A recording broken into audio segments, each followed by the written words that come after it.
नमस्कार। आज हम 10वीं कक्षा का भूगोल का एक और अध्याय करने जा रहे हैं जिसका नाम है विनिर्माण उद्योग।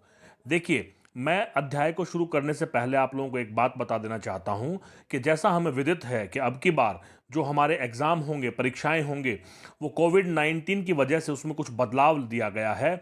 और बदलाव ये है कि इसमें 40 जो क्वेश्चन है वो ऑब्जेक्टिव आएंगे। ये एमसीक्यू भी हो सकते हैं, ये 1 मार्क्स के भी हो सकते हैं, ये फिल इन द ब्लैंक्स भी हो सकते हैं और ये मैच करो भी हो सकते हैं। इसलिए इसकी बहुत भारी आवश्यकता है कि हम इस अध्याय का एक भी सवाल ऐसा ना छोड़ें जो हमें नहीं आता है। मैंने इस क्वेश्चन बैंक को कुछ इस तरह से तैयार किया है कि मैंने इस अध्याय को अक्षर अक्षर पढ़ा है और जिस पंक्ति में भी मुझे लगा कि 1 नंबर का सवाल बन सकता है वो मैंने इसमें लिया है। मैंने प्रीवियस क्वेश्चन पेपर में से जो सवाल हैं बन सकते थे, पहले पूछे गए हैं, उन सबको लिया है और इसको कुछ इस तरह से रिप्रेजेंट करने का प्रयास किया है कि अगर आप इसको ध्यान से देखेंगे तो ना केवल आपके ऑब्जेक्टिव या वस्तुनिष्ठ प्रश्न हो जाएंगे, बल्कि आपके सभी के सभी सवाल, या यूं कहें कि पूरा अध्याय आपका तैयार हो जाएगा, बशर्ते कि आप इसको ध्यान से सुने। तो आइए हम चलते हैं और शुरू करते हैं विनिर्माण उद्योग। सबसे पहला ही सवाल है, और ये कई बार 2 नंबर का भी पूछ लिया जाता है कि विनिर्माण या वस्तु निर्माण किसे कहते हैं। देखिए, जब हम कच्चे पदार्थ को लेकर के उसको प्रोसेस करके या प्रक्रिया में डाल करके उसको मूल्यवान उत्पाद में परिवर्तन कर देते हैं और अधिक मात्रा में वस्तुओं का उत्पादन करते हैं, तो इसको विनिर्माण या वस्तु निर्माण कहा जाता है। इसको हम एक उदाहरण से समझने का प्रयास करेंगे। देखिए, हम जो कागज़ तैयार करते हैं वो लकड़ी से किया जाता है। तो लकड़ी से मटेरियल लिया जाता है, उससे कागज़ तैयार किया जाता है। तो यहाँ पर जो कच्चा माल है वो लकड़ी हो गई और जो मूल्यवान उत्पाद है वो कागज़ हो गया। ठीक उसी तरह से जब हम गन्ना खेतों में उगाते हैं और जब उसको काट करके मील में ले जाते हैं और उसको प्रक्रिया से गुजार करके इस कच्चे माल को चीनी में कन्वर्ट करते हैं जो एक मूल्यवान उत्पाद होता है, तो इस तरह से जब कच्चे पदार्थ को मूल्यवान उत्पाद में परिवर्तन करके अधिक मात्रा में वस्तुओं का उत्पादन किया जाता है तो उसे विनिर्माण कहते हैं। तो ये सवाल कई बार 2 नंबर का भी आ सकता है कि विनिर्माण से आप क्या समझते हैं। तो बड़ा साधारण सा सवाल है कि जब कच्चे माल को मूल्यवान उत्पाद में परिवर्तन करके अधिक मात्रा में वस्तुओं का उत्पादन किया जाता है तो इस प्रक्रिया को विनिर्माण या वस्तु निर्माण कहते हैं। 4 एग्जाम्पल मैंने आपको यहां पर दिए हैं। लकड़ी से कागज बनाया जाता है, गन्ने से चीनी बनाई जाती है, लोह अयस्क से लोहा इस्पात निकाला जाता है और इसी तरह से बॉक्साइट से एल्यूमिनियम तैयार किया जाता है। तो हम कह सकते हैं कि विनिर्माण क्या होता है, कच्चे पदार्थ से मूल्यवान उत्पाद में जब हम परिवर्तन करते हैं तो उसको हम विनिर्माण कहते हैं। आगे बढ़ते हैं। अगला हमारा जो सवाल है वो विनिर्माण से ही संबंधित है कि जो विनिर्माण है वो अर्थव्यवस्था के कौन से क्षेत्र के अंतर्गत आता है। देखिए, हमने जब इकोनॉमिक्स किया था तो उसमें हमने पढ़ा था कि अर्थव्यवस्था के 3 क्षेत्रक होते हैं। मैं यहां पर थोड़ा सा प्रकाश डालना चाहूंगा, आप इसको समझने का प्रयास करें। एक होता है प्राथमिक क्षेत्रक, प्राथमिक। दूसरा होता है द्वितीयक, जिसके बारे में हम बात करने जा रहे हैं, और एक होता है तृतीयक। सबसे पहले हमें इन्हें मालूम होना चाहिए कि इनसे हमारा क्या अभिप्राय है। तो पहला है प्राथमिक, अर्थव्यवस्था का प्राथमिक क्षेत्रक। दूसरा है अर्थव्यवस्था के द्वितीयक क्षेत्रक और तीसरा है अर्थव्यवस्था के तृतीयक क्षेत्रक। तो प्राथमिक क्षेत्रक वह क्षेत्रक होता है जिसमें जो वस्तुओं का उत्पादन है, जो प्रकृति से जो हमें चीज़ें प्राप्त हैं उसका इस्तेमाल करके जब हम किसी चीज़ का उत्पादन करते हैं तो वो सारे के सारे जो है प्राथमिक क्षेत्र के अंतर्गत आते हैं। जैसे खेती है, इसमें हम जमीन का इस्तेमाल करते हैं, भूमि का इस्तेमाल करते हैं जो एक प्राकृतिक चीज़ है, मिट्टी का भी, और इस तरह से पानी का इस्तेमाल करते हैं। ये सारी की सारी जो चीज़ें हैं प्रकृति से हमें प्राप्त होती हैं। जब प्रकृति से प्राप्त जो स्रोत हैं उनका इस्तेमाल करके वस्तुओं का उत्पादन किया जाता है वो प्राथमिक क्षेत्र के अंतर्गत आती हैं। जैसे कृषि है, पशुपालन है, मछली पालन है, ये सारे के सारे प्राथमिक क्षेत्र में आते हैं। द्वितीयक क्षेत्र कौन सा होता है, यहाँ ये जान लेना जरूरी है। ये द्वितीयक क्षेत्रक, द्वितीयक क्षेत्रक ये होता है जब प्राथमिक क्षेत्रक में जो चीज़ें उत्पादित होती हैं, जब उनको कच्चे माल के रूप में इस्तेमाल किया जाता है और उसको मूल्यवान वस्तु में परिवर्तित कर दिया जाता है, तो वो द्वितीयक क्षेत्रक में आते हैं। जितनी भी हमारी फैक्ट्री हैं, उद्योग हैं, कारखाने हैं, मील हैं, वो सभी द्वितीयक क्षेत्रक में आते हैं।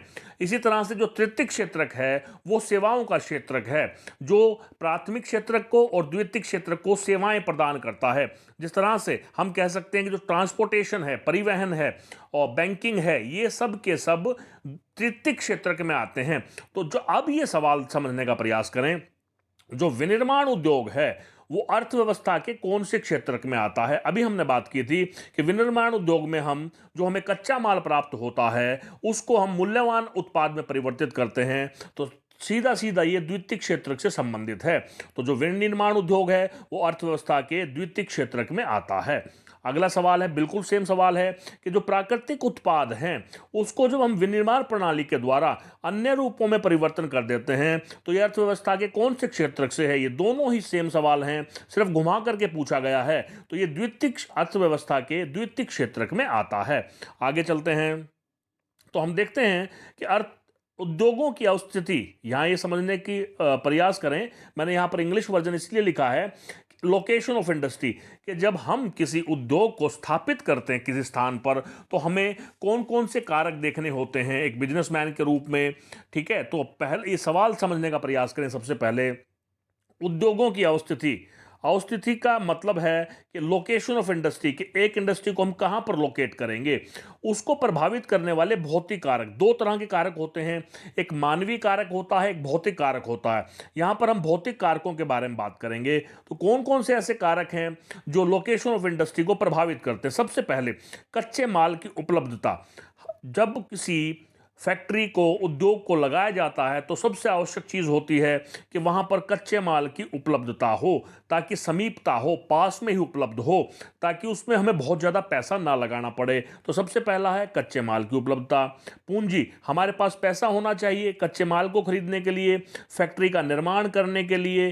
ठीक है, तो दूसरा है पूंजी। इसी तरह से अनुकूल जलवायु होनी चाहिए, शक्ति के साधन होने चाहिए, मतलब हमें जब इंडस्ट्री को चलाने के लिए बिजली की जरूरत पड़ती है, डीजल की आवश्यकता पड़ती है, वो सारी चीज़ें हमें उपलब्ध होनी चाहिए। आपकी बुक में लिखा हुआ है कि लोकेशन ऑफ इंडस्ट्री या उद्योगों की अवस्थिति को प्रभावित करने वाले भौतिक कारक कच्चे माल की उपलब्धता, पूंजी, अनुकूल जलवायु और शक्ति के साधन। आगे बढ़ते हैं। अगला ही सवाल है कि औद्योगिक अवस्थिति या लोकेशन ऑफ इंडस्ट्री को प्रभावित करने वाले मानवीय कारक कौन से हैं। ध्यान देना यहां पर, मानवीय कारक। देखिए, बैंकिंग, आसपास बैंक होना चाहिए, क्योंकि जो पैसे का लेन देन होता है वो चेक के माध्यम से या बैंक के माध्यम से हो तो सेफ रहता है।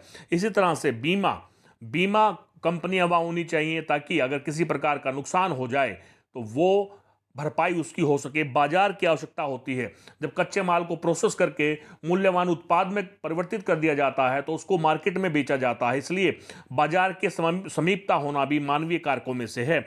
इसी तरह से परिवहन तथा संचार के साधन, आसपास बढ़िया तरीके से सड़कें बनी होनी चाहिए माल को, कच्चे माल को फैक्ट्रियों तक लाने के लिए और तैयार माल को मार्केट तक पहुंचाने के लिए रेलवे लाइन या सड़क होनी चाहिए, और उसका जो संबंध है कहीं ना कहीं पोर्ट से भी होना चाहिए अगर हमें उसको बाहर भेजना है तो, जिसको हम पतन कहते हैं। इसी तरह से श्रमिकों की उपलब्धता, मतलब जो काम करेंगे वो मजदूर करेंगे, तो हमारे पास जो प्रशिक्षण प्राप्त मजदूर हैं और जिसको हम स्किल्ड लेबर कहते हैं और अनस्किल्ड लेबर, ये सारे के सारे मानवीय कारकों के अंतर्गत आते हैं। ये सारे भी प्रभावित करते हैं लोकेशन ऑफ इंडस्ट्री को। अगला सवाल हमारा है, ये महत्वपूर्ण सवाल है, कई बार पूछा गया है, ध्यान देना। देखिए, जो नगर केंद्र है, मतलब एक नगर बसा हुआ है, उसके आसपास सुविधाएं हैं, ठीक है, और उसी की वजह से आसपास जो है उद्योग नगर स्थापित हो जाते हैं। इस प्रक्रिया को क्या कहते हैं। क्या मतलब हुआ इस बात का कि जहां पर नगर होगा वहां पर सड़कें भी होंगी, बाजार की समीपता भी होगी, बैंक भी होंगे, परिवहन के साधन भी होंगे। तो इन सुविधाओं का लाभ उठाने के लिए जब आसपास उद्योग धंधे स्थापित हो जाते हैं तो इस प्रक्रिया को हम समूहन बचत कहते हैं, अंग्रेजी में जिसको एग्लोमरेशन इकोनॉमी कहा जाता है। पिछले कई जो क्वेश्चन पेपर हैं उनमें इस सवाल को पूछा गया है। तो समूहन बचत आप समझ गए होंगे कि क्या होता है। उसके बाद अगला सवाल है उद्योगों को वर्गीकरण किस प्रकार से किया जाता है। यह आपका 2 नंबर का 5 नंबर का आ सकता है। इसको समझने की आवश्यकता है। देखिए 5 तरीके से हम उद्योगों का वर्गीकरण करते हैं, एक एक करके उसको समझेंगे। सबसे पहला है जो हमें उद्योगों में कच्चे माल की आवश्यकता होती है, उसके आधार पर इसको हम 2 भागों में बांटते हैं।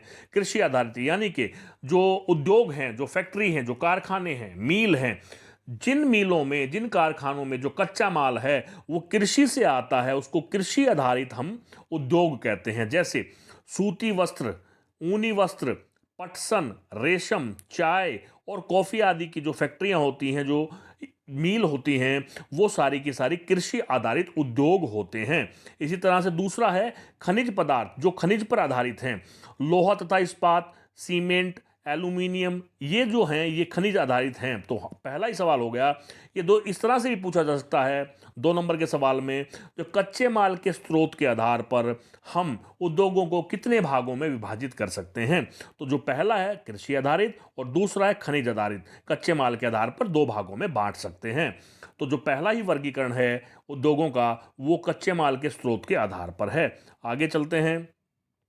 तो ये दूसरा है यहां पर कि प्रमुख भूमिका के आधार पर। इसका क्या मतलब हुआ? प्रमुख भूमिका, भूमिका क्या है? एक तो आधारभूत उद्योग होते हैं, ये भी सवाल आता है कि आधारभूत उद्योग कौन से होते हैं। ऐसे उद्योग जिन पर बाकी सारे उद्योग काफी हद तक आधारित होते हैं। जैसे लोहा जो इस्पात है, ये उद्योग हैं जो लौह अयस्क से लोहा इस्पात को निकाला जाता है। वो जो उद्योग हैं वो दूसरे उद्योगों को आधार प्रदान करते हैं, क्योंकि सभी उद्योगों में मशीनों के लिए लोहा इस्तेमाल किया जाता है। जो बिजली के संबंधित हैं, विद्युत से संबंधित हैं, उसमें तांबा इस्तेमाल किया जाता है। इसी तरह से एल्यूमिनियम का। तो आधारभूत उद्योग हैं। इन उद्योगों पर बहुत सारे उद्योग आधारित हैं, क्योंकि उनकी मशीनों में ये जो माल है ये इस्तेमाल होता है। इस तरह से प्रमुख भूमिका के आधार पर हम इसको 2 भागों में डिवाइड करते हैं, आधारभूत उद्योग और दूसरा है उपभोक्ता उद्योग। ये वो साद उद्योग हैं जो सीधे सीधे जो कंज्यूमर होते हैं, जो उपभोक्ता होते हैं, उनके पास सीधी चीज चली जाती है उपयोग करने के लिए। जैसे चीनी है, चीनी मिल में चीनी बनी और सीधा मार्केट में आ गई। ऐसे ही दंत मंजन है, कागज है, पंखे हैं, सिलाई मशीन है।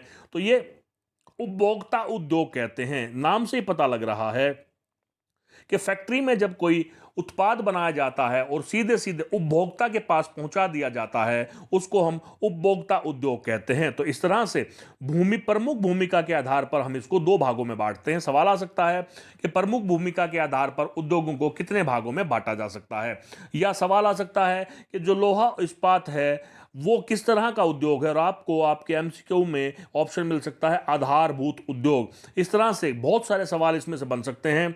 आपको सिर्फ देखना है कि भूमिका के आधार पर 2 भाग हैं, एक है आधारभूत उद्योग और एक है उपभोक्ता उद्योग। ठीक है, 2 बार सुनेंगे आपको समझ में आ जाएगा। तीसरा है पूंजी निवेश के आधार पर। यह भी 2 तरह के हैं, लघु उद्योग और बड़े उद्योग। जिन उद्योगों में जो निवेश है वो 1 करोड़ से कम होता है, 1 करोड़ से किसी फैक्ट्री को लगाया जाता है, तो वो लघु उद्योगों में आता है, जिसमें मजदूरों की संख्या भी कम होती है। और जो बड़े उद्योग हैं उसमें मजदूर ज़्यादा होते हैं और 1 करोड़ रुपए से ज़्यादा निवेश किया जाता है। तो पूंजी निवेश के आधार पर उद्योग हैं जो, उनको 2 भागों में बांटा जाता है, लघु और वृहत या बड़े उद्योग। स्वामित्व के आधार पर यह समझने की बात है। चौथा पार्ट है, 5 मैंने आपको बताए थे, इसमें ध्यान देंगे आप लोग। तो स्वामित्व यानी मालिकाना हक के आधार पर जो उद्योग हैं उनको कितने भागों में बांटा जाता है।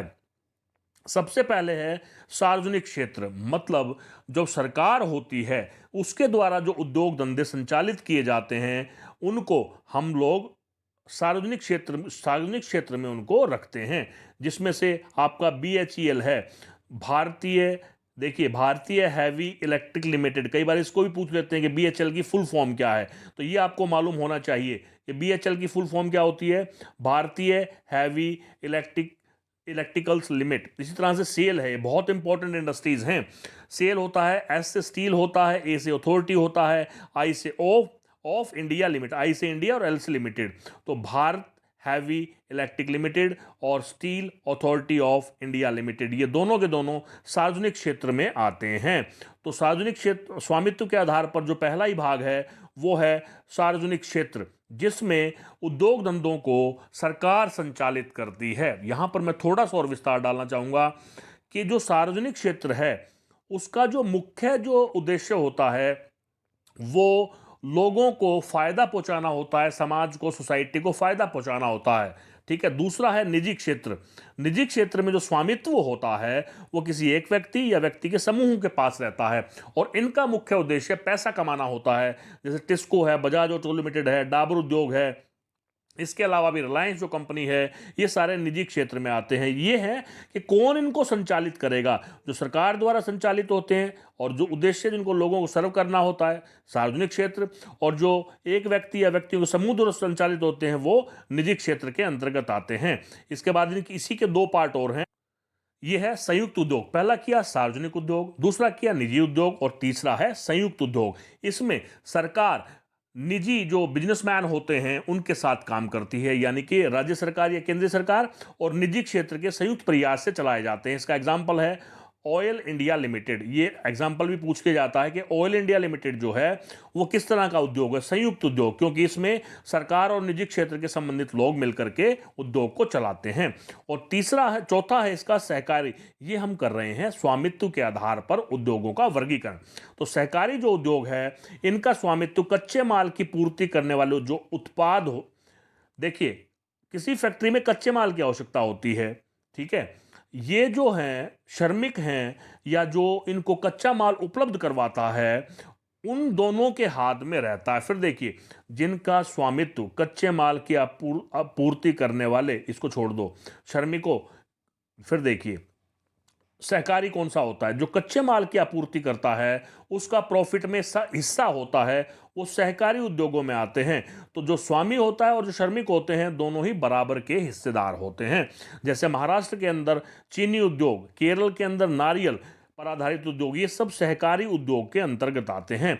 ये भी पूछा जाता है कि महाराष्ट्र के जो चीनी उद्योग हैं वो किस प्रकार के उद्योगों से चलाए जाते हैं, सहकारी, जिसमें सहकारी का मतलब क्या हुआ, एक तो मालिक होता है और जो कच्चा माल प्रोवाइड करा रहा है। जैसे जो मील है, चीनी की जो मील है वहां पर जो गन्ना पहुंचाने वाला किसान है उसका फायदे में हिस्सेदारी होती है, उसको सहकारी उद्योग कहा जाता है। इसी तरह से जो हमारे अमूल मिल्क वाले हैं, वीटा वाले हैं, वो सब सहकारी उद्योग में आते हैं।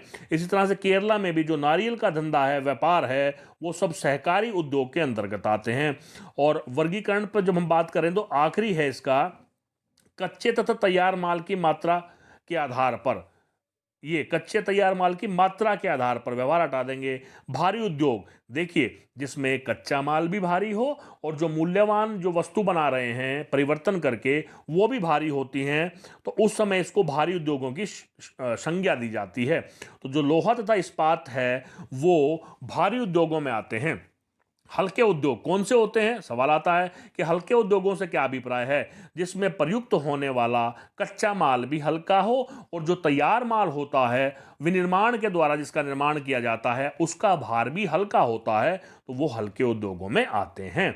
तो ये कौन से आ गए, विद्युतीय उद्योग जिसमें आपका पंखा भी आता है, ठीक है, जो हमारा सीलिंग फैन होता है जो ऊपर हमारे हवा देता है जो हमें गर्मियों में, वो भी हल्के उद्योगों में आते हैं। तो इस तरह से हमने वर्गीकरण किया 5 तरह से, बार बार आप इसको देखोगे आपको आ जाएगा। आगे चलते हैं कि भारत में कौन सा उद्योग कच्चे माल से उच्चतम अतिरिक्त मूल्य उत्पाद तक की श्रृंखला में, यानी कि कच्चा माल भी हमें हमारे देश में ही मिल रहा है और जो हम मूल्य उत्पाद कर रहे हैं वो भी हमारे देश में ही बन रहा है, हमें किसी के लिए बाहरी देश की आवश्यकता नहीं है। उस तरह की चीज़ों में जो हम पूरी तरह से परिपूर्ण हैं, आत्मनिर्भर हैं, कच्चे माल के लिए भी और कच्चे माल को तैयार करके प्रोसेस करके जो मूल्यवान पदार्थ है उस पूरी श्रृंखला में हम आत्मनिर्भर हैं, वो कौन सा उद्योग है, वो वस्त्र उद्योग है। मैं बार बार इन पर दबाव डाल रहा हूं क्वेश्चन को समझने में। जब क्वेश्चन आपको समझ में आ जाएगा तो उत्तर सबतक समझ में आ जाएगा। तो कच्चे माल से लेकर के तैयार माल तक जब हम पूरी तरह से आत्मनिर्भर हैं वो है वस्त्र उद्योग। उसके बाद अगला सवाल है कि देश के औद्योगिक उत्पादन में वस्त्र उद्योग का कितना हिस्सा है। पूरे के पूरे इंडिया में जो औद्योगिक उत्पादन होता है, जिसमें सभी तरह की फैक्ट्री आ गई, वस्त्र जो उद्योग है उसका 14% हिस्सा है। यानी कि अगर 100 माल हम तैयार करते हैं उद्योगों में, तो जो 14 माल है वो वस्त्रों से संबंधित होता है। तो 14% हिस्सा है। अगला करते हैं हम लोग सवाल। अगला ही सवाल है कि जो वस्त्र उद्योग है वो देश के कितने लाख लोगों को रोजगार प्रदान करता है। ये भी हमारी बुक में दिया हुआ है। 350 लाख लोगों को व्यापार यानी कि रोजगार देता है। जो वस्त्र उद्योग है वो 14% हिस्सेदारी है उसकी टोटल में, और 350 लाख लोगों को ये रोजगार देता है। इससे अनुमान हो जाता है कि वस्त्र उद्योग हमारे देश में कितना महत्वपूर्ण है। आगे हम चलते हैं कि पहला सफल सूती वस्त्र उद्योग हमारे देश में कब और कहां लगा था। मुंबई में 1854 में पहला सफल सूती वस्त्र उद्योग लगा था। ये आपको मालूम होना चाहिए, अक्सर ये सवाल पूछा जाता है। तो 1854 में मुंबई में पहला सूती वस्त्र उद्योग लगा था, जब हम अंग्रेजों के गुलाम थे। या यूं कहें कि जो पहली क्रांति हुई थी उससे 3 साल पहले मुंबई में पहला सफल सूती वस्त्र उद्योग लगा था। उसके बाद है हमारे देश से, हालांकि सूत जो है, कपड़े में जो कच्चा माल प्रयुक्त होता है वो कई देशों में जाता है, लेकिन बहुत ज़्यादा माल जो है हम निर्यात करते हैं। देखिए दो शब्द यहाँ इस्तेमाल हो रहे हैं। निर्यात निर्यात होता है जब हमारे देश में कोई चीज़ तैयार होकर के दूसरे देश में जाती है, और आयात होता है कि दूसरे देश से हम कोई चीज़ मंगवाते हैं। तो जो निर्यात, सूत का जो निर्यात है वो बहुत अधिक मात्रा में हम लोग जापान को करते हैं। ये सवाल भी अक्सर पूछा गया है। यह बहुत महत्वपूर्ण सवाल है कि सुनहरी रेशा किस फसल को कहा जाता है। पटसन अथवा जूट को सुनहरी रेशे के नाम से जाना जाता है। इसको बहुत अच्छे से याद कर लें, अक्सर ये सवाल पूछा जाता है। अब देखिए, ये दो संबंधित सवाल हैं, थोड़ा सा समझने का प्रयास करना कि पटसन का सबसे बड़ा उत्पादक देश कौन है। हम हैं, यानी भारतवर्ष है। सबसे ज़्यादा पटसन या जूट हमारे देश में पैदा होता है। लेकिन सबसे ज़्यादा जो निर्यात करने वाला देश है वो बांग्लादेश है। यहाँ पर आपको मालूम होना चाहिए कि बांग्लादेश, जिसको पहले पूर्वी पाकिस्तान के नाम से जाना जाता था, 1947 से पहले ये भारत का ही एक हिस्सा होता था। लेकिन विभाजन के बाद ये पाकिस्तान में चला गया, और हमने ही 1971 में पाकिस्तान से इसको आज़ादी दिलवाई थी, जो हमारे पूर्व में है। इसको बांग्लादेश कहते हैं। तो सबसे ज़्यादा जो पटसन है वो निर्यात किया जाता है बांग्लादेश से। उत्पादन हमारे देश में सबसे ज़्यादा होता है, लेकिन निर्यात करने वाला देश है बांग्लादेश। आगे चलते हैं। अब ये देखिए भाई, पहला तो हमने बता दिया बांग्लादेश है, और लेकिन दूसरा जो निर्यात करने वाला देश है पटसन को ही, जूट को ही, वो हम हैं, भारत। भारत की संख्या है उसमें दूसरी। पहला सबसे ज़्यादा निर्यात करने वाला देश बांग्लादेश है, और दूसरा सबसे ज़्यादा निर्यात हम लोग करते हैं। हाँ, हमारे देश में जो उत्पादन है वो बांग्लादेश से भी ज़्यादा होता है। उसके बाद ये सवाल है कि दूसरे वर्ष ही 1854 में हमने पढ़ा था पहली सूती मिल विस्तृत उद्योग लगा था मुंबई में। और उसके बाद जो पटसन है, पटसन का उद्योग भारत में सबसे पहले कोलकाता के पास रिश्रा एक जगह है, वहां पर 1855 में लगा था। तो ये दोनों क्वेश्चन याद हो जाने चाहिए कि जो सूती वस्त्र उद्योग है वो मुंबई में लगा था 1854 में, और उसके एक वर्ष बाद ही कोलकाता में पटसन उद्योग लगाया गया था 1855 में। अगला सवाल है, भारत में अधिकांश पटसन उद्योग किस राज्य में स्थित है। जैसा हमें मालूम होना चाहिए कि जो हमारा पश्चिम बंगाल है, देखिए ये मान लो, मैं आपको समझाने का प्रयास करता हूँ। ये हमारा भारतवर्ष है, भारतवर्ष का जो दक्षिणी हिस्सा है, यहाँ पर हमारा पश्चिमी बंगाल है ऊपर की तरफ, और यहीं पर बांग्लादेश है। तो आज जब हमारा विभाजन हुआ था उससे पहले ही हमारा हिस्सा हुआ करता था, इकट्ठा ही होता था। लेकिन जब अलग हो गए तो ये अलग हो गया और ये हिस्सा अलग हो गया। तो इसलिए ये जो प्रदेश है, ये पूरा का पूरा प्रदेश जो है पटसन के लिए, सबसे ज़्यादा पटसन यहीं पर होता है। तो यहाँ पर भारत का जो पश्चिमी बंगाल का हिस्सा है, यहाँ पर सबसे ज़्यादा पटसन उद्योग लगाए गए हैं, क्योंकि समीपता है किस चीज़ की, पटसन की, कच्चे माल की। इसीलिए सबसे ज़्यादा पटसन उद्योग पश्चिमी बंगाल में लगाए गए हैं। आगे चलते हैं कि पश्चिमी बंगाल में अधिकतर पटसन उद्योग कौन सी नदी के किनारे पर है। तो पश्चिमी बंगाल में एक नदी बहती है, हुगली नदी, क्योंकि हुगली नदी का जो पानी है वो पटसन उद्योग में इस्तेमाल किया जाता है। और इसी वजह से एक ये भी कारण है कि सबसे ज़्यादा पटसन के उद्योग पश्चिमी बंगाल में है, क्योंकि पानी की आपूर्ति के लिए वहां पर हुगली नदी है। तो वह पश्चिम बंगाल से संबंधित दो तीन सवाल हो गए। उसके बाद है चीनी उद्योग में प्रयुक्त कच्चे पदार्थ का क्या नाम है। सबको मालूम है कि हम हरियाणा से हैं, तो हमें मालूम भी होना चाहिए कि गन्ने से ही गन्ने को कच्चे पदार्थ के रूप में इस्तेमाल करके हम लोग चीनी बनाते हैं। तो चीनी उद्योग में कच्चा माल क्या हुआ, गन्ना। अब 60% चीनी मिलें भारत के कौन से राज्य में हैं। देखिए, हमें पता है हमारे देश का गन्ने का सबसे ज़्यादा उत्पादन उत्तर प्रदेश में होता है। इसको चीनी के कटोरे के नाम से भी जाना जाता है। तो उसी से संबंधित सवाल है कि 60% चीनी मिल हमारे देश में, अगर 100 मिल हैं तो 60 मिलें कौन से दो राज्य में हैं। ये हैं, जैसे मैंने आपको बताया, चीनी के कटोरे के रूप में जाना जाता है उत्तर प्रदेश, और दूसरा है बिहार। साथ लगते हैं, जलवायु भी करीब करीब एक जैसी है, भूमि की स्थिति भी एक जैसी है। तो ये दोनों राज्य ऐसे हैं जहां पर चीनी मिल लगती है, क्योंकि कच्चा माल जो चीनी के लिए चाहिए वो गन्ना है, और गन्ना इन दोनों प्रदेशों में बहुतायात में पाया जाता है। इसलिए हमारे देश की 60% जो चीनी मिल हैं वो इन्हीं दो राज्य में पाई जाती हैं। चीनी का भारत में चीनी उत्पादन में विश्व में कौन सा स्थान है। ब्राजील के बाद भारत ही दूसरे देश ऐसा है जहां पर चीनी का सबसे ज़्यादा उत्पादन होता है। तो दूसरा स्थान भारत का है और पहला ब्राजील का है। लेकिन गुड़ और खांडसारी की जहां तक बात है, उसके उत्पादन में भारत का पहला स्थान है। तो गुड़ और खांडसारी में पहला और चीनी उत्पादन में दूसरा।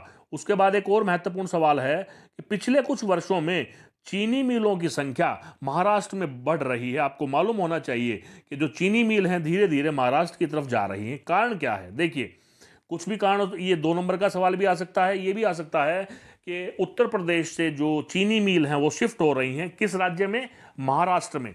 तो महाराष्ट्र में जो चीनी मिलें बढ़ रही हैं उसके पीछे कारण कि वहाँ जो गन्ना पैदा होता है उसमें सुक्रोज यानी कि रस यानी कि जूस ज़्यादा होता है उत्तर प्रदेश की तुलना में। कारण है वहाँ पर ठंडी जलवायु होती है, और गन्ने के लिए जो जलवायु चाहिए होती है उसके लिए सूटेबल है, और जो उसमें सुक्रोज होता है वो सूखता नहीं है। दूसरा, जो सहकारी समितियां हैं, जो मैंने पहले ऊपर जिसके बारे में विस्तार से बात की, आप जाकर के देख सकते हैं कि सहकारी क्षेत्र कौन सा होता है, वो महाराष्ट्र में इन समितियों को सफल पाया जाता है। इसलिए ये 3 मुख्य कारण हैं जो किसके लिए कि महाराष्ट्र में जो चीनी मिलें हैं उनकी संख्या बढ़ती जा रही है। अब देखिए, आपको अगर लगता है कि आगे भी आपको इसके क्वेश्चन चाहिए, क्योंकि इसके लिए भी मैंने 2 वीडियो बनाई हैं, क्योंकि सवाल ज़्यादा हो जाते हैं, वीडियो लंबी हो जाती है। ये वीडियो भी करीबन 30 मिनट की बनने जा रही है, तो आवश्यक है कि मैं इसके 2 पार्ट बनाऊं। पहला पार्ट हम अभी बात कर रहे हैं, दूसरा पार्ट मैं बहुत जल्दी अपलोड कर दूंगा। अगर आपको लगता है कि आपको इस तरह से तैयारी करने में आसानी रहेगी तो आप मेरे इस चैनल को सब्सक्राइब कर सकते हैं। आप इसको सब्सक्राइब कर लें और इसका जो बेल आइकन है उसको प्रेस कर लें, ताकि जब भी मैं अगला पार्ट इसका अपलोड करूं आप तक तुरंत मैसेज आ जाए। आगे बढ़ते हैं। और चीनी उद्योग कौन से उद्योगों के अंतर्गत आते हैं? मौसमी उद्योग, क्योंकि गन्ना जब कटाई में आता है तो गन्ने की कटाई आती है मिलों में, और जब उससे जूस निकाल लिया जाता है तो उसके बाद वो उद्योग अगले गन्ने की जो कटाई आती है तब तक बंद रहता है। तो इसलिए मौसमी उद्योग है, यानी कि साल के कुछ महीने ही चीनी मिलों में काम होता है। अगला है, चीनी उद्योग कौन से क्षेत्र के लिए अधिक उपयोगी हैं? तो सहकारी क्षेत्र। सहकारी क्षेत्र मैंने बताया था कि जो कच्चा माल उपलब्ध करवाते हैं, जब उनकी हिस्सेदारी मिलों में होती है, वो सहकारी क्षेत्र के अंतर्गत आते हैं। तो करीबन ये 31 सवाल मैंने आपको कराए हैं, बाकी इसके 25-30 सवाल और बनते हैं इसी अध्याय के विनिर्माण उद्योग के, वो मैं अगले वाले वीडियो में डालूंगा। तब तक के लिए नमस्कार, जय हिंद, जय भारत।